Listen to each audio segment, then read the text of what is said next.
در شهر اسلام آباد پاکستان اعتراض مخالفین حکومت در روبروی بینای پارلمان کشور ادامه دارد. رهبران مخالفین عمران خان و طاهره القدری که اصلاح قانون و قبول قانون نو انتخابات و استعفای سروزیر نواز شریف را طلب دارند، اخیراً با اعضای حکومت مذاکرات داشتند. اعضای هیئت‌های مذاکره کننده میگویند در مذاکرات پیشرفت احساس می شود.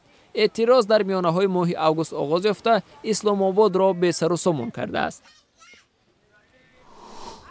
در شهر الماتای قزاقستان گروه از مشتریان خلق بانک اعتراض تشکیل کردند. آنها طلب دارند که مصادره خانه‌هایشان از جانب بزرگترین بانک کشور متوقف شود. صاحبان خانه‌ها قرض خود را با دلار آمریکا گرفتند، اما ماه فوریه قرب تنگه قزاقی پایین رفته قدرت بازپرداخت مردم کاهش یافته است. رهبر اعتراضگران میگوید هر کسی که به خانه‌های آنها چشم دوخته است برطرف کرده می شود. نمایندگان بانک در ابتدا تاکید کردند که اعتراض غیر قانونی می باشد، ولی بعد وعده دادند که قضیه را تحقیق میکنند.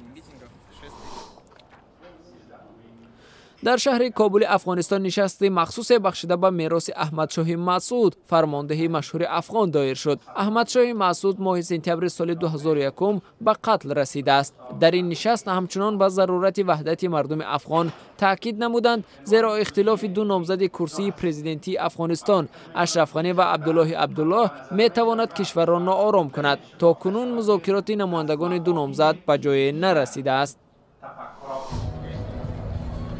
در جمهوری تاتارستان روسیه دهمین فستیوال فیلم مسلمانان جریان دارد. در مراسم افتتاح این جشنواره که 5 سپتامبر برگزار گشت، هنرمند مشهور روس بوریس شرباکوف و سراینده محبوب تاتار آلبرت اسدولین حضور داشتند.